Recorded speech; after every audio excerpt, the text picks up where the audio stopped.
मित्रों नमस्कार। मैं सुभाष शुक्ला आपके सामने एक बार पुनः हाजिर हूँ और हम लोग शुरू करते हैं। जैसे कि आपको पहले पता है कि हम लोगों ने अभी तक लेटर्स के बारे में अच्छे से अध्ययन कर लिया था। आज हम लोग अध्ययन करने वाले हैं वर्ड्स और फ्रेज के बारे में। वर्ड्स और फ्रेज मैंने आपको कल ही बता दिया था कि इसके बाद आगे हम पढ़ेंगे वर्ड्स। एक स्टेप से हम लोग चल रहे हैं। सबसे पहले हम लोगों ने बात किया लेटर्स की। अब आप जानते हैं कि लेटर से वर्ड बनते हैं, अक्षर से क्या बनते हैं, शब्द बनते हैं। तो अब हम बात करने जा रहे हैं वर्ड्स की। आज का जो वीडियो हमारा है वो वर्ड्स और फ्रेज के बारे में है। जो अगला वीडियो होगा उसमें हम फ्रेज के बारे में विशेष अध्ययन करेंगे। आज हम वर्ड्स और फ्रेज मतलब वर्ड को अच्छे से पढ़ेंगे पूरा और प्रयास करेंगे कि how to make a sentence, इसको कैसे क्लियर करिए, how to make a phrase. क्योंकि जो अगला स्टेप है वर्ड के बाद फ्रेज है, तो फ्रेज का निर्माण कैसे होता है, हम किस प्रकार से इसको समझ सकते हैं और कैसे इसको लिखा जाए या कैसे एक भाषा को हम एक अच्छे रूप में ढालते हैं, आते हैं अध्ययन करते हैं। जो वर्ड होता है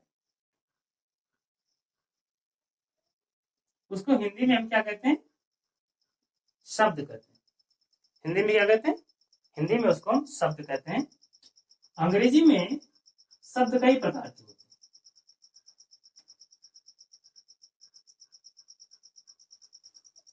आप जानते हो इंग्लिश में शब्द कई प्रकार के होते हैं। अगर according two parts of speech कहा जाए तो कम से कम 8 प्रकार के होते हैं। Noun, pronoun, adjective, verb, adverb और फिर प्रीपोजिशन, अगला कंजक्शन और लास्ट में इंटरजेक्शन। लेकिन यहाँ पर हम अकॉर्डिंग टू, आप जानते हैं, पार्ट्स ऑफ स्पीच नहीं कह रहे हैं। मैं होल वर्ड्स की बात कर रहा हूँ। मतलब इस संसार में जितने सारे शब्द हैं इनको हम 2 भागों में बांट सकते हैं। जैसे मान लो कि 1000 वर्ड्स पूरी इस दुनिया में हैं, तो इनको हम 2 भागों में बांट सकते हैं कि ये जो 1000 शब्द हैं ये 2 प्रकार के हो सकते हैं, राइट। उसी प्रकार से इस दुनिया में बहुत सारे शब्द हैं। कितने हैं? बहुत सारे। इन शब्दों को हम लगभग में 2 प्रकार से कह सकते हैं। मतलब 2 भागों में इनको हम बांट सकते हैं। एक वे शब्द होते हैं जिनको हम क्या कहते हैं, जिनको हम बेयर वर्ड कहते हैं। वे शब्द जिनको हम बेयर वर्ड कहते हैं। और एक और शब्द होते हैं जिनको हम क्लैड कहते हैं।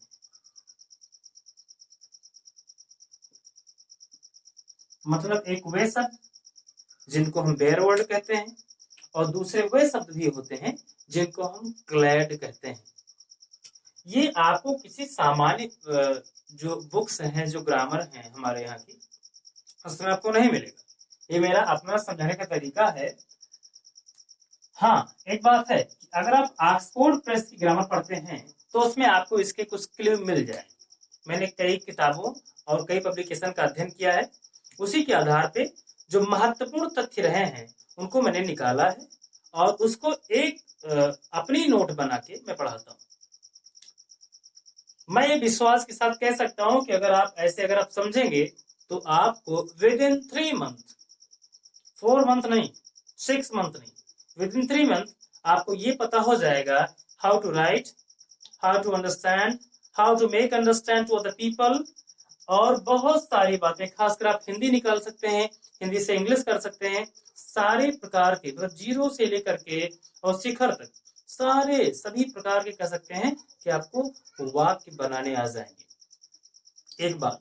दूसरी बात, आप किसी भी प्रकार का जो कॉम्प्रिहेंशन होता है उसको आप हल कर सकते हैं।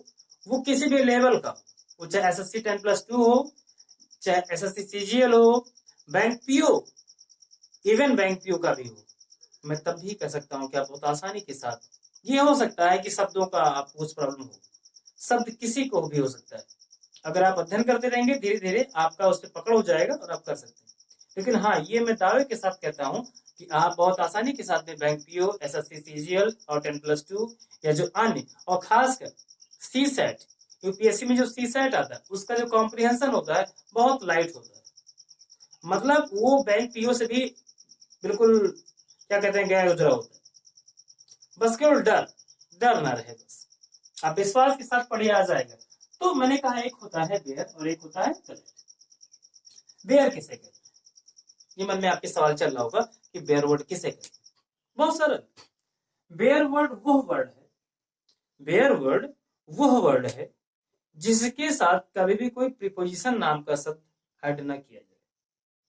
आप ऐसे भी कह सकते हैं कि ऐसा शब्द जिसके साथ कभी कारक का प्रयोग ना किया जाए, मतलब वो अकेला हो। हाँ, एक बात और याद रहे कि कारक स्वयं में हो सकता है लेकिन वो अकेला, वो कभी किसी नाउन या प्रोनाउन, मोस्टली किसी नाउन या प्रोनाउन के साथ में ना आ जाए। जैसे मैंने कहा हाउस, एक बेयर वर्ड। मैं इन भी कह सकता हूं, इन, यद्यपि इन एक प्रीपोजिशन है फिर भी इन अगर अकेला आ रहा है तो भी बेयर वर्ड। मैंने कहा ट्री, मैंने कहा पेन, मैंने कहा मार्कर, मैंने कहा व्हाइट बोर्ड, राइट, मैंने कहा वॉल्स, ये सारी चीजें बेयर वर्ड। लेकिन यदि अगर मैं ऐसे ही कहूं कि नहीं फॉर फैमिली तो ये बेयर वर्ड नहीं, ये आपको पता होना चाहिए। मतलब अंतर आप जान पाए। अंतर कैसे जान पाएंगे, बिल्कुल स्पष्ट है।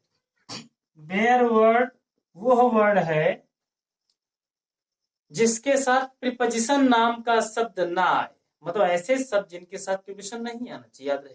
जैसे मैंने कहा हाउस, राइट, मैंने कहा इन भी हो सकता है, मैंने कहा टू भी हो सकता है, मैंने कहा फॉर भी हो सकता है। लेकिन ये जितने प्रीपोजिशन मैं आपको बता रहा हूं, अगर ये किसी सामान्य शब्द के साथ में आ जाएंगे तो बेयर वर्ड नहीं रहेगा। ये महत्वपूर्ण ये नहीं कि प्रीपोजिशन ना हो लेकिन वो किसी नाउन या प्रोनाउन के साथ में, अगर ऐसा है तो उसको हम बेयर वर्ड कहेंगे, अन्यथा नहीं कहेंगे, राइट। सेकंड, जो अगली पॉइंट, व्हाट इज क्लैड। जो क्लैड वर्ड है, याद रहे, वो और सरल, इसका बिल्कुल विपरीत, मतलब बिल्कुल अपोजिट। मैंने कहा बेयर वर्ड वो वर्ड है जब किसी भी शब्द के साथ में प्रीपोजिशन नहीं आए। अब आप ऐसा कह सकते हैं कि जब किसी भी शब्द के साथ में प्रीपोजिशन नाम का शब्द है, खासकर नाउन या प्रोनाउन के साथ, खासकर नाउन या प्रोनाउन के साथ में अगर कभी प्रीपोजिशन आता है तो उसको हम कहते हैं क्लैड। जैसे आ जाए for father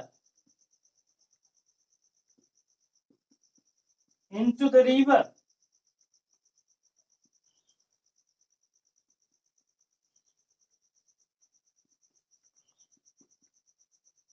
under the tree, यह आ जाए beside the house, राइट। आप ध्यान देंगे तो आप पाएंगे कि सभी नाउन्स के साथ में क्या आ रहा है, इन सब के साथ प्रीपोजिशन आ रहा है। अगर कभी भी किसी नाउन या प्रोनाउन के साथ प्रीपोजिशन आता है, एक बात गौर से आपको याद रहे, तो वो जो शब्द होगा उसको हम क्लैड वर्ड कहेंगे, या कहेंगे कि क्लैड वर्ड वाला शब्द है, राइट। जान पाए ना, शायद आप समझ पाए हैं। अगर आप नहीं समझ पाए तो उदास बिल्कुल ना, मैं आपको एक बार पुनः बता दूंगा। मैंने कहा शब्द दो प्रकार के होते हैं, अकॉर्डिंग टू लैंग्वेज शब्द कितने प्रकार के होते हैं, दो प्रकार के होते हैं। एक वो शब्द होता है जिसको हम बेयर कहते हैं, बेयर की शब्द हिंदी होती है नंगे शब्द। नंगे शब्द मतलब जो बिना पोशाक के हों, मतलब जो कपड़े न पहने, ऐसे तो मतलब जो प्रीपोजिशन नाम का कपड़ा न पहने, मतलब जो प्रीपोजिशन के साथ में ना आए, सीधा सा। मतलब मैंने कहा हाउस, चेयर, टेबल, पेन, बहुत सारी वस्तुएं हो सकती हैं। उसी प्रकार से मैंने कहा अगला है क्लैड वर्ड, इसका अपोजिट, मतलब जिसके साथ प्रीपोजिशन आए उसको हम क्लैड वर्ड कहेंगे। जैसे with family, for mother, for sister, या beside the river, under the tree, under the table, बहुत सारे। बस ये बात स्पष्ट है, शायद आप जान चुके। आते हैं और अगला बिंदु पर। अगर आपको शब्द समझ में आ गया है, याद रहे सबसे महत्वपूर्ण शब्द ही है, सबसे महत्वपूर्ण शब्द। मान लो कि आपको किसी वाक्य को इंप्रूवमेंट करना, कोई वाक्य है और उसको इंप्रूव करना, A, B, C and D. There are 4 option you have, आपके पास 4 ऑप्शन है A, B, C, D, और कोई वाक्य लिखा है, आपको इंप्रूव करना है, या आपको फिल करना है, या आपको ये आपको क्लियर करना है कि इसमें क्या गलत है क्या सही है, एनीथिंग आई थिंक। तो आप जानते हैं इसमें से कोई शब्द ही गलत होगा, वाक्य कभी गलत नहीं होता, वर्ड ही रॉन्ग होते हैं।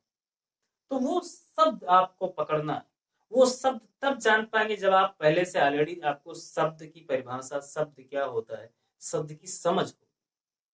तो मैं मानता हूं कि वाक्य जानना बहुत आसान है, सबसे कठिन होता है शब्द। अगर आपको शब्द की पहचान हो जाए तो आप सब कुछ जान सकते हैं। इसीलिए मैं अभी थोड़ा स्लो पढ़ा रहा हूं। ऐसा हो सकता है आपके मन में लगता हो कि नहीं सर तो बहुत धीमा चल रहे हैं, ऐसे तो मेरा हो ही नहीं पाएगा। नहीं, ऐसा कुछ नहीं, मैं भी शुरुआती अभी बिल्कुल शुरुआत, इसलिए थोड़ा स्लो चल रहा हूं।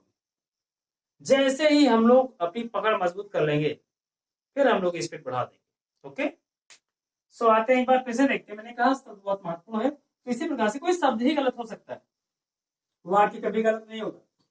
वाक्य गलत तभी कहा जा सकता है जब वो शब्द गलत हो जाएगा। तो इसके बाद जो अगला स्टेप आपका आता है वो आता है, जानते हैं, फ्रेज। फ्रेज की हिंदी होती है वाक्यांश। क्या होती है? वाक्यांश। वाक्यांश को अगर हम लोग डिफाइन करें